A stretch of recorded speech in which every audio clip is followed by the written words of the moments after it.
அன்பு உறவுகளுக்கு வணக்கம்.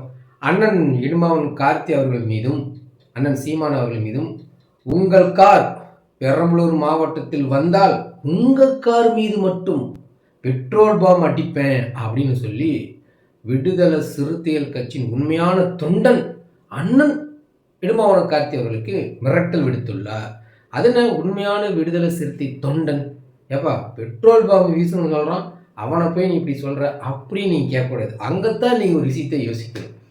அதாவது அவன் ஏன் அந்த வார்த்தையை சொல்கிறான் அப்படின்னா, அண்ணன் கார்த்தி அவர்கள் பதவியில் இல்லாத இன்னொரு கருணாநிதி அப்படின்னு சொன்னதுனால அவருக்கு அந்த கோபம் வருது. அவர் கோபம் நியாயம் தானே. ஏன்னு கேட்டீங்கன்னா, கருணாநிதி அப்படின்னு சொன்ன உடனே அந்த விடுதலை சிறுத்தைகள் கட்சி உண்மையான தொண்டன் காதல ஈயத்தை கட்சி ஊத்துறமே இருந்திருக்குது. என்னது, எங்க எழுச்சி தமிழர் திருமாவர்கள் இன்னொரு கருணாநிதியா? எப்படி எங்க திருமாவர்கள் வந்து கருணாநிதினு சொல்லலாம்? அவர் பண்ற அயோக்கியத்தனமா? அவர் தமிழனுக்கு எவ்வளவு துரோகம் பண்ணியிருக்கிறாரு. ஈழ சொந்தங்களை வந்து கொத்து கொன்னு குவிச்சப்ப பதவிக்காக ஓடி போய் காங்கிரஸ் காலை கட்டி பிடிச்சவர். அப்படியே ஒரு ஆளோட பேரை எங்க புரட்சி தலைவர் எங்க திருமாவர்கள் வந்து கருணாநிதினு சொல்றீங்க அப்படின்னு அவருக்கு கோபம். நாம் என்ன கேட்குறோம்னா, அப்போ என்ன கூந்தலுக்குடா வந்து திமுக இருக்கிறீங்க அப்படின்னு ஒரு கேள்வி வருங்களே. இப்போ இங்கே இதுதான் இப்போ வந்து பாயிண்ட்டு. கருணாநிதினு பேரை சொன்னதுக்கே உன்னால் பொறுத்துக்க முடியலையே. அந்த கருணாநிதியோட கட்சியில் முட்டு கொடுத்து நிற்கிறது யாரு? உங்கள் ஐயா திருமாதான். விடுதலை சிறுத்தைகள் கடைசி தொண்டர் இருக்கும் வரை திமுகவை அழிக்க விடமாட்டேன் அப்படின்னு சொன்னது. ஏடா, கருணாநிதி கட்சியே வந்து அழிக்கூட மாட்டேன் அப்படிங்கிறாரு அவர். அப்புறம் நாங்கள் கிட்டத்தட்ட கருணாநிதியோட வாரிசு அவர் தான். திமுக காப்பாற்ற வந்த இன்னொரு கருணாநிதி தானே அவரு. அப்போ கருணாநிதினு சொன்னது ஒன்று வலிக்குதுன்னா கட்சி விட்டு கிளம்பு, இல்லை உங்கள் திரும்ப அங்கேயே இருக்கிறார் அப்படின்னா நீ கட்சி விட்டு விலகு. அதுலேயும் ஏகப்பட்ட கொச்சையான வார்த்தைகள், அந்த மவனே இந்த மவனேன்னு. அதாவது கருணாநிதினு பேரை சொன்னதுக்கு இவ்வளோ தூரம். ஆமாம், அது என்ன ஆனாவுன்னா பெட்ரோல் பாம் அடிப்பேன் பெட்ரோல் பாம் அடிப்பேன். டேய், இந்த ராமசாமி தூக்கி பிடிச்சிட்டு எல்லாருமே பெட்ரோல் பாம்புக்கு பிறந்தவனாவே தான் இருக்கிறானுங்க.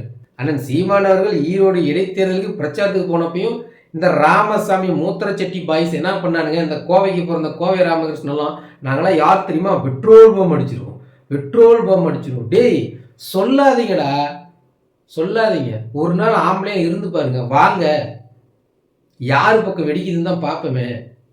நீங்களாம் அவசரப்பட்டு வார்த்தை விடுறீங்க. அதாவது நம்ம எங்க இருக்கிறோம், எப்படியாப்பட்ட இடத்துல நிற்கிறோம் யோசிச்சு பார்க்கணும். திமுகட்ட அண்டு கட்டி நிற்கிறோம், பிழைப்புக்காக நிற்கிறோம். ஏதோ ஒரு வேளை அவனுக்கு போகிற எச்ச சோத்துக்காக தான் அங்கே நிற்கிறோம். இல்லைன்னா அந்த கட்சியை உதறி தள்ளிட்டு வரணும். கருணாநிதி கட்சி உங்களுக்கு இனிக்குது, கருணாநிதி பேரு கசக்குதாடா.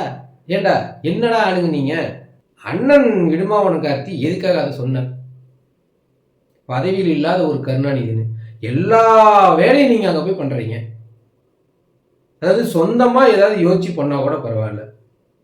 ஒரு தமிழ் தேசியவாதியை எப்படியாவது வீழ்த்தணும் அப்படின்னு கங்கணம் கட்டி அலையறதான் இந்த திமுக கருணாநிதி கட்சி. அந்த கருணாநிதி ஐயா என்ன நல்லது பண்ணிட்டாரு? இந்த தமிழனுக்கும் தமிழ்நாட்டுக்கும் என்ன நல்லது பண்ணாரு? பண்ணதெல்லாம் அயோக்கியத்தனம், ஃப்ராடுத்தனம்.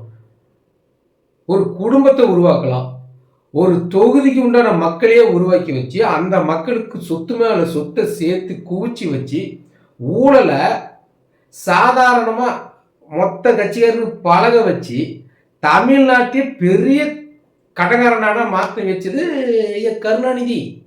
ஆனால் அந்த கட்சி உங்களுக்கு இனிக்குது, அந்த பேர் உங்களுக்கு கசக்குதா? சொல்லுங்கடா, கசக்குதா? அதுலேயும் பெட்ரோல் பாம் அடிப்பேன், அதுலேயும் அந்த மவனே இந்த மவனே. சரி, உனக்கு தான் ரோஸ் இருக்குதுல்ல, என்ன கூந்தலுக்காக அந்த கூட்டணி கட்சியில் இருந்துக்கிட்டு நீங்கள் அந்த கூட்டணி கட்சி, அதாவது திமுக கூட்டணி கட்சியில் இருக்கிற வேட்பாளருக்கு நீங்கள் ஓட்டு கேட்க போகிறீங்க? கருணாநிதி தான் பேர் பிடிக்கலையே. உங்களுக்கு ரோஸ் இருந்தால், உங்கள் உடம்புல உண்மையாலுமே நல்ல ரத்தம் ஓடுறதா இருந்தால் நீங்கள் என்ன பண்ணணும்? ஐயா, கருணாநிதி கட்சி வேண்டாமா, அவங்க கொடுக்குற 5 சீட்டு 6 சீட்லாம் வேண்டாம், நம்ம வெளியே வந்து தனியாக நிற்கணும். ஏன்னா இப்போ வேற ஒரு 2 நாளைக்கு முன்னால் வேறு நம்ம தமிழ் தேசிய எழுச்சி மாநாடு போட போறோன்னு வேற பீத்தி விட்டு வந்துருக்கிறோம் அப்படின்னு யோசிக்கணும்ல. அதெல்லாம் விட்டுட்டு எங்க திருமாவர்களை எப்படி கருணாநிதினு சொல்லலாம்? பேர் கசக்குது இல்ல? எங்களுக்கு தான் கசக்குது, திமுகவே கசக்குது. இந்த கசப்பான இந்த கருணாநிதி கட்சியை தொடச்சி எரியணும். அப்ப நாங்க திமுகவை விமர்சனம் பண்றோம், கருணாநிதி விமர்சனம் பண்றோம், ஸ்டாலினை விமர்சனம் பண்றோம் அப்படின்னா அவங்க பண்ற அயோக்கியத்தனத்தை வெட்ட வெளிச்சம் போட்டு காட்டுறோம். அதுக்கே ஐயா திருமாவளவன் அவர்கள் முட்டு கொடுக்க வேணும். அந்த முட்டு கொடுக்காம இருந்தா இந்த வார்த்தை வருமா? அண்ணன் இடுமாவனுக்கு கத்தி இந்த வார்த்தையை விடுவாரா? இன்னொரு கருணாநிதினு சொல்லு பார்க்கலாம். அவருக்கு என்ன வேண்டுதலா? உண்மையாலுமே உங்களுக்கு நல்ல ரத்தம் ஓடுதுன்னா, கருணாநிதி பேரை சொன்னதுக்கே கோபம் வருதுன்னா கருணாநிதி கட்சி விட்டு வெளியில் வந்துடணும். திமுக பார்த்து கொடுக்குற சீட்டில் நாங்கள் நிற்க மாட்டோம், எங்களுக்கு தன்மானம் தான் முக்கியம் அப்படின்னு வெளியில வா, தனிச்சு நில்லு. உறுத்துது, இவங்க மனசுல உறுத்துது. கருணாநிதிங்கிற பேரு எவ்வளோ தூரம் விஷம் மாதிரி இவங்களுக்கு அது உள்ள உறுத்துது பாருங்களேன். ஏன்னா அந்த அளவு தானே ஆரம்ப காலகட்டத்தில் விடுதலை சிறுத்தைகள் கட்சி தொண்டர்களை உருவாக்கி வச்சிருந்தாரு ஐயா திருமாவளவன் அவர்கள்.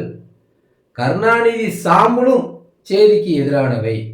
ஐயா கருணாநிதி பதவிக்கு வந்த உடனேயே தலித் மக்கள் மீது துப்பாக்கி சூடு நடத்தினார் அப்படின்லாம் வீரவசனம் பேசி தொண்டர்களை உஸ்பேத்தி உருவாக்கி விட்டு கடைசியா நீங்க போய் பதவிக்காக மண்டி போட்ட இடம் திமுக. நீங்க உங்களோட சுகத்துக்கும் பதவி தேவைக்கும் கருணாநிதி கட்சி தேவை கட்டி பிடிச்சிக்கிறீங்க. ஆனா உங்க தொண்டர்கள் பத்தி அப்படி வலிக்குதுன்னு கருணாநிதினு பேரை சொன்னதுக்கு ஒருத்த வரைஞ்சி கட்டிட்டு வரான், அவனோட வீடு அட்ரஸ் எல்லாத்தையும் போடுறான். எங்க திருமாவர்களை இன்னொரு கருணாநிதினு எப்படி சொல்லுவீங்க? நான் அவன் மேலே பெட்ரோல் பம்ப் அடிப்பேன்னா அப்போ எவ்வளோ தூரம் அவனுக்கு வன்மை இருக்குது கருணாநிதி மேலே. கருணாநிதினு சொன்னாலே அவனுக்கு கெட்ட வார்த்தை மாரி இருக்காதல்ல. அப்புறம் என்ன கூந்தலோட அந்த கட்சியில் இருக்கிறீங்க? அப்படி தானே கேள்வி வரும். வெளியில் வாங்க, கூட்டணி விட்டு வெளியில் வா. இந்த லட்சணத்தில் உண்மையான தமிழ் தேசியத்தை வென்றெடுக்க போகிறதே விடுதலை சிறுத்தைகள் கட்சி தானோ. வென்றெடுத்து என்ன பண்ணுவீங்க? அடமானம் வைப்போம். எங்க திமுகவில் அறிவாலயத்தை வாசலில் அடமானத்துக்கு வைப்போம். அப்புறம் பாம் பக்கோடா இல்லை உங்கள் சௌரியத்துக்கு போடுறதுக்கு. நீங்கள் சொன்ன வார்த்தையை நாம் தமிழ் கட்சிக்காரன் சொல்கிறதுக்கு எவ்வளோ நேரம் ஆகும்? உணர்ச்சி வசப்பட்டு எதனாலும் பேசலாம் அப்படின்லாம் பேசக்கூடாது. நீ பாம் போடுற விஷயம் ஐயா திருமாவளவனுக்கு சந்தோஷமாக இருக்கலாம், ஆனால் உன் குடும்பம் நடுத்தரவில் நிற்கும், நாரி போயிடும். அதையும் பார்த்துக்க. இன்னொரு கருணாநிதி உண்மையாலுமே ஐயா திருமாவளவன் தான். ஏன்னா தமிழ் தேசியத்தை கொண்டு போய் அடமானம் வச்சாச்சு. இப்போ தேர்தலுக்காக இன்னும் 2-3 சீட்டு சேர்ந்து கிடைக்கணும், இல்லை ஏதாவது ஒரு முக்கியத்துவம் கிடைக்கணும் தான் உண்மையான தமிழ் தேசியம் மீட்டெடுப்பேன் அப்படின்னு சொல்லி இப்போ ஒரு உருட்டி இருக்கிறாரு. உண்மையான விசிகா தொண்டனா இருந்தால் இந்த தேர்தலை அறிவிக்கிறதுக்குள்ள ஒன்று உங்கள் ஐயா திருமாவளவனை திமுக கூட்டணியிலேருந்து வெளியில் கூப்பிட்டு வா, இல்லை நீ கட்சி விட்டு வெளியில் வா. மீண்டும் ஒரு காலம் சந்திப்போம். நன்றி.